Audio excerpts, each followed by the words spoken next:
In our headlines on this Thursday, May 21st, here in South Korea, a scheduled strike at Samsung Electronics is called off at the last minute as its management and labor union reach a compromise over the company's performance bonus system. Meanwhile, candidates today officially launched their campaigns for the June 3rd local elections, with all political parties pledging to promote the interests of the public. Elsewhere, Donald Trump says he's willing to wait for a few days for Iran to commit to a peace deal before he calls for a renewed military campaign in the Middle East, to which Tehran remains defiant. In a dramatic turn of events, Samsung Electronics and its labor union struck a deal late Wednesday that served to ward off a massive walkout scheduled to start in the wee hours of this Thursday, that is. Our economics correspondent Park Jun-han covers the details of that deal. Just 90 minutes before the planned full strike, Samsung Electronics labor union and management on Wednesday at 10:30 p.m. reached a tentative agreement. It would mean a major shift in how Samsung Electronics compensates its employees, with the labor minister stepping in after talks appeared to break down earlier in the day. Through this tentative agreement, we were able to make our compensation system, especially the special bonus system, much clearer and more structured. The planned strike had raised concerns over potential impact on Korea's economy, but with the unions suspending the strike, members will vote on a tentative deal over 6 days starting Friday. The deal will only be finalized if a majority of members participate and approve the agreement, with rejection likely meaning a return to negotiations. We apologize to the public for concerns caused by the internal dispute and sincerely thank the government and officials who helped mediate the talks. Under the new deal, the company will maintain its existing excess profit incentive system while introducing a special management bonus specifically for the Device Solutions, or DS division. This new bonus pool will be funded with 10.5% of agreed business performance earnings with no ceiling on payouts. Out of this pool, 40% will be shared equally across all employees in the DS division. The remaining 60% will be distributed based on the performance of individual business units. Assuming Samsung hits its operating profit forecast of around 300 trillion Korean won, or about $200 billion this year, the special bonus pool for the DS division alone would reach about 31.5 trillion won. This means every employee in the division, if the bonus payout criteria are based on operating profits, secures a base payout of roughly 160 million won, or around $100,000, regardless of their specific unit's performance. For employees in high-performing units like memory, the total payout including existing incentives could reach up to 600 million won, or roughly $400,000. These payouts will be made entirely in after-tax company stock.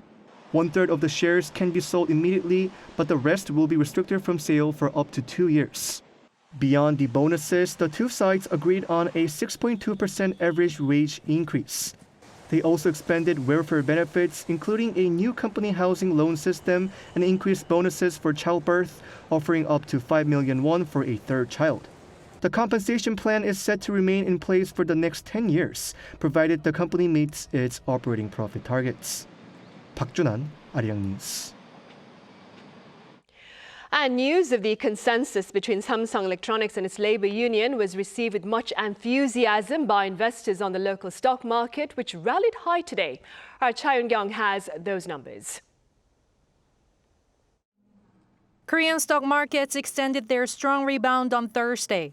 After experiencing high volatility with a sharp drop following its intraday passing above the 8,000 mark for the first time last Friday, the KOSPI recorded its largest gain of the day. Investor sentiment appears to have improved as Samsung Electronics management and its union reached a dramatic agreement on wage negotiations. Additionally, an overnight tech-led rally on Wall Street, along with a stabilization in U.S. Treasury yields and international oil prices, also fueled the market's upward momentum. On Thursday, the benchmark KOSPI opened at 7,486.37, up 277.42 points, or 3.85%. It then further extended gains, closing at 7,815.59. Meanwhile, the Korea Exchange activated a trading halt for 5 minutes after the KOSPI 200 futures jumped more than 5% from the previous close at around 9:24 a.m. after the opening bell. A buy-side sidecar is triggered when the KOSPI 200 futures index increases 5% or more for at least 1 minute. Minutes later, the tech-heavy Kosdaq market also triggered a buy-side sidecar, with its 150 futures index soaring more than 6%. This is the first time since early April that both markets have seen simultaneous buy-side sidecars. Cha Yoon-kyung, Arirang News. And the government here will extend its tax cuts on fuel by another 2 months. According to the Finance and Economy Ministry on this Thursday, the current reduction rates will remain unchanged until the end of July at 15% for gasoline and 25% for diesel. The decision reflects the uncertainty in global oil markets amid the prolonged Middle East conflict, which in turn is weighing heavily on Korean household budgets. The tax cuts were first introduced alongside the second phase of the government's fuel price cap system in late March. Officials have also left open the option of another extension depending on inflationary pressures. Here in the capital city, candidates today have officially launched their campaigns for the June 3rd local elections. That being said, our political correspondent Moon Hae-ryun covers the ruling party's strategy for Seoul.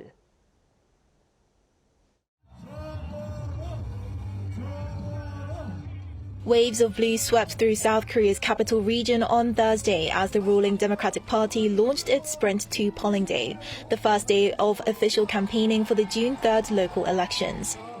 In Seoul, Democratic Party mayoral candidate Chong launched his campaign on his political home turf in Seongdong-gu district as its former district chief, citing zero major safety incidents over 5 consecutive years and its emergence as one of Seoul's most economically vibrant areas. With 13 days of official campaigning now underway, Seoul mayoral candidate Chong is taking his message directly to voters, hitting the streets at some of the city's busiest hubs. Chong called the election a verdict on incumbent Mayor Oh Se-hoon's record, broken housing promises, a stagnating local economy, and a string of major safety incidents, and pledged to expand his success in Seongdong-gu district across the entirety of the city to change Seoul. In a democracy, elections are simple. You keep the people who do their jobs well, and you replace the ones who don't. Party leadership also rallied behind Gyeonggi-do Province gubernatorial candidate Choo Mi-ae, with Chairman Chung Chang-rae joining her on the trail after starting the day alongside Chung Won-oh. The DP is targeting a sweep in the first nationwide vote since President Lee Jae-myung took office, with the capital region among the most closely watched battlegrounds. Moon Hae-ryun, Arirang News. Indeed, and the main opposition party is targeting neighborhoods here in Seoul seeking major facelifts, pledging better housing policies. Our correspondent An Sung-jin reports.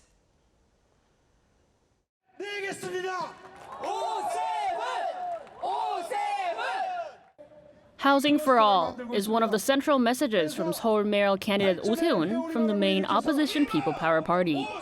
The slogan captured Oh's first campaign stop as the incumbent mayor chose Gangbuk-gu district as a symbolic starting point of his race. Highlighting his personal ties to the area through his alma mater, he stressed the urgency of reconstruction and redevelopment projects to improve living conditions in older neighborhoods across northern Seoul. We aim to accelerate redevelopment efforts, including easing height restrictions and recognizing current floor area ratios to provide incentives for stalled projects. Oh frames the election as a turning point for public policy, particularly on real estate and livelihood issues. Calling himself a protector of Seoul, Oh stresses his responsibility to work and ease the difficulties of people. He argued that rising housing costs have placed a growing burden on ordinary citizens and said the vote would serve as an opportunity to demand policy changes that better reflect economic realities. With election campaigning just beginning, the incumbent mayor is focusing on housing issues and welfare policies to grab swing voters. An Sung-jin, Arirang News.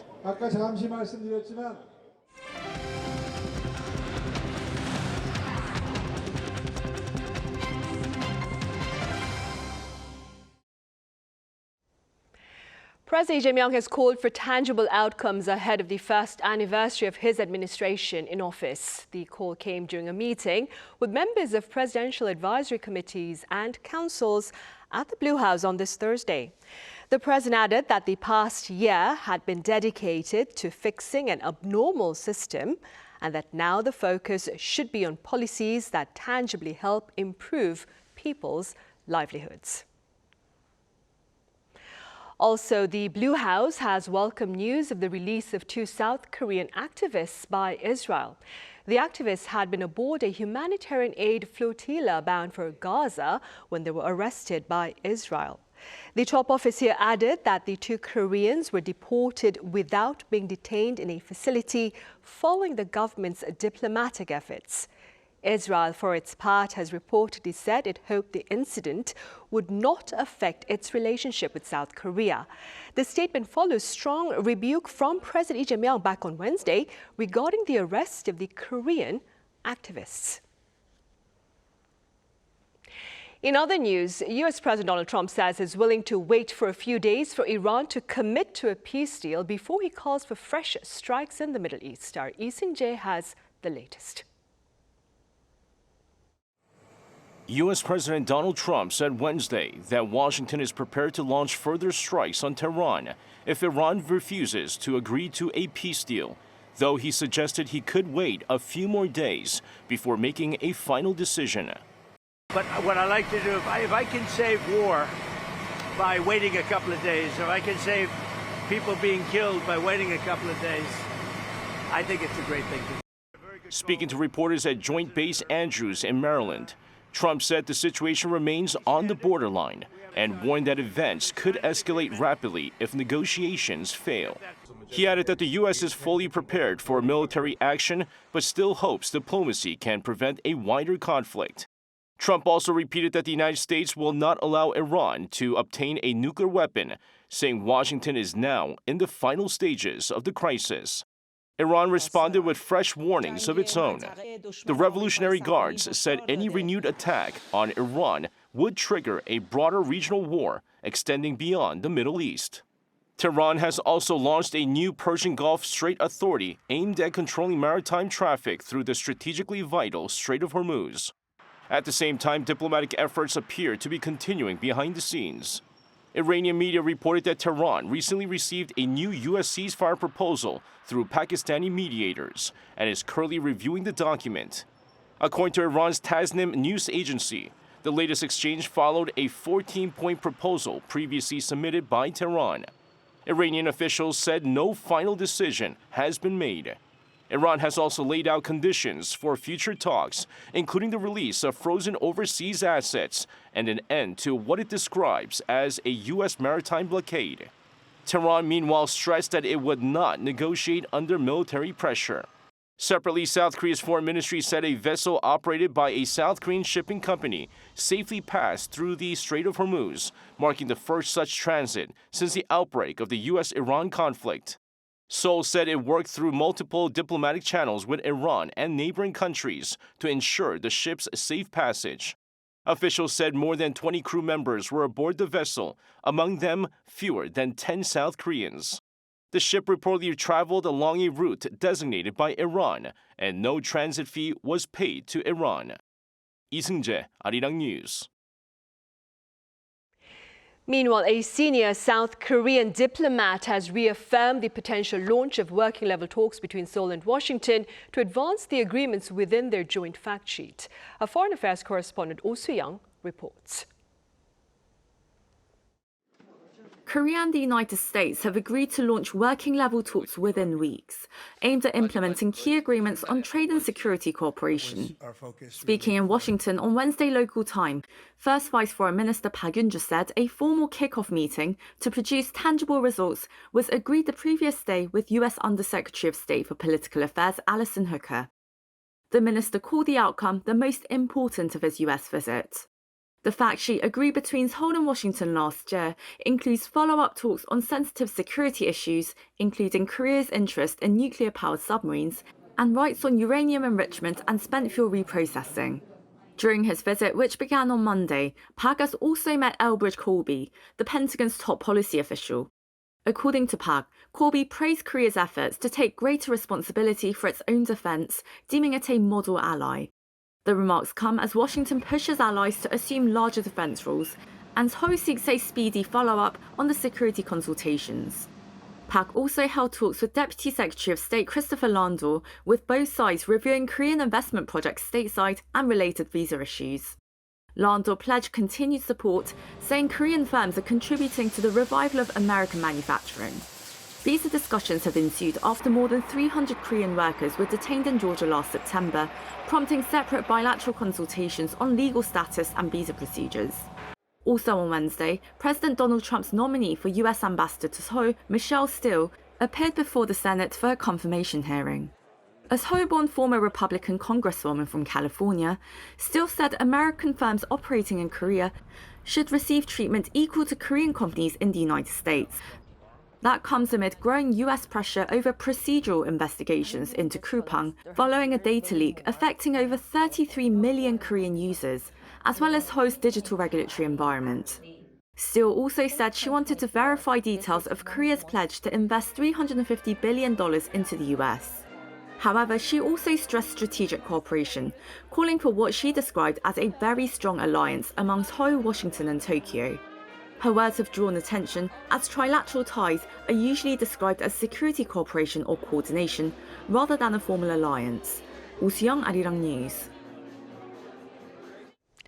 Sources at the Defense Ministry here believe the transfer of wartime operational control from the U.S. to South Korea can take place as early as 2027. Our Ian Jin covers these prospects. South Korea sees the final stage for the three-stage transfer of wartime operation control to be completed within a year. According to Defense Ministry sources, the operation control that is currently in the second stage of verifying full operation capability, or FOC, could be validated by the end of the year. The final step is the full mission capability, or FMC verification, for which the evaluation and verification can be conducted simultaneously. This suggests that if the Allies agree to set 2027 as the earliest possible year for the transition and complete the steps, the transition could, in theory, be possible in 2027. A Defense Ministry official told reporters on Wednesday that if the target year is decided during this year's FOC validation, the procedure will move straight on to the final phase. However, whether such a scenario could be realized remains uncertain due to differing views between Seoul and Washington on the timeline. While the South Korean government is strongly committed to achieving the transition as quickly as possible, U.S. military authorities have taken a more conservative approach regarding whether all conditions have been met. While a roadmap for the transition was not approached during the senior-level defense dialogue held in Washington last week, the Allies are pushing to establish the roadmap before this year's Security Consultative Meeting scheduled for October. Ian Jin, Arirang News. Chinese leader Xi Jinping may be preparing to visit North Korea. Citing a government source, Yonhap News Agency says the Chinese leader may visit North Korea as early as next week or in early June. The source in question pointed to last month's visit to Pyongyang by Chinese Foreign Minister Wang Yi, as well as recent visits to North Korea by Chinese security and protocol teams. With regard to the purpose of this planned summit between China and North Korea, Yonhap adds that a senior government official expects Beijing to play a part in bringing Washington and Pyongyang to the diplomatic table. On the football field, in a closely contested match on Wednesday night, the North Korean women's team beat its South Korean counterpart to advance to the finals of a regional championship. Our culture correspondent Park Eun-woo has the highlights. Under the relentless rain, Suwon FC women opened the scoring with the goal by Haruhi Suzuki at the beginning of the second half. But the momentum didn't last long as Naegoyang Women's FC's Choi Gu-mok struck back with the equalizer before Kim Kyung-young netted the winning goal. Suwon captain Ji So-yeon then had a golden chance from the penalty spot, but her shot failed to find the net. The match ended in a 2-1 loss for Suwon. After the final whistle, Suwon's coach couldn't hide his disappointment and apologized to fans for the result. It was a disappointing match, but the players did their best. We really needed a win so more people would become interested in women's football. It was our first time playing in front of such a large crowd and with so many reporters, which makes the loss even more unfortunate. While admitting it had been a difficult match, Daeguang said the team would prepare for an even better performance in the final later this week. Our players showed great mental strength despite difficult conditions, the heavy rain, and playing at the opponent's stadium. Our team is still young and lacks experience, but I hope this match will help us take another step forward. We'll keep training hard for the final. The North Korean Central News Agency reported Wednesday's victory after remaining silent about the tournament for more than 50 days. With the match being the first in South Korea to take place between club sides from the two Koreas, thousands of people gathered to watch the game in person despite the heavy rain. Recently, there hasn't been much exchange, so I hope sports events like this can lead to more interaction. Efforts toward inter-Korean unity had been recently stalled. I hope the match can serve as a refreshing turning point towards reunification. In the other semifinal on Wednesday, Tokyo Verde Belleza defeated Melbourne City FC 3-1. Daeguang will now face Tokyo in the final on Saturday at 2 p.m., also in Suwon. The tournament champions will receive $1 million in prize money, while the runners-up will take $500,000. After the historic match between the teams from the two Koreas, attention now heads to whether Daeguang Women's FC will be able to defeat Tokyo Verde Belleza and be crowned champions of Asia. Park Gon-woo, Arirang News. And the number of foreign travelers to South Korea during the first 4 months of this year hit an all-time high of over 6.7 million. According to the Culture Ministry on this Thursday, the figure is also up over 20% on year. In April alone, the number of foreign travelers to South Korea soared almost 20% on year, driven by visitors from neighboring China and Japan. The ministry added that April arrivals were not affected by the higher fuel surcharges, as many had booked their trips before the conflict in the Middle East. Meanwhile, credit card spending by foreign tourists also hit a record high of over $1.2 billion in April, the highest monthly sum since 2018.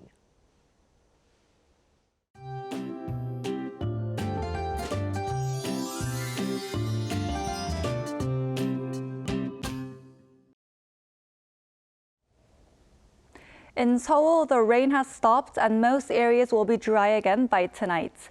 Although parts of the East Coast and mountainous areas may still see light rain into early tomorrow morning. Between tomorrow morning and afternoon, Jeju Island could see less than 5 millimeters of rain, and UV levels will be very high in most parts of the country, so please wear your sunscreen and try to avoid outdoor activities during the daytime. Although today marked Soman, the seasonal term signaling the doorstep of summer, cool conditions persisted throughout the day. Temperatures will start to climb again from tomorrow. Tomorrow, most areas will see lows at around 15 degrees Celsius. Seoul will start the day at 15 degrees, Daegu at 15 degrees, Busan at 16 degrees. Then by the afternoon, Seoul will get up to 26 degrees, Daejeon at 25 degrees, Gwangju at 26 degrees. By Monday, daytime temperatures are expected to climb to nearly 30 degrees, bringing back summer-like heat. Now here's a look at the weather around the world.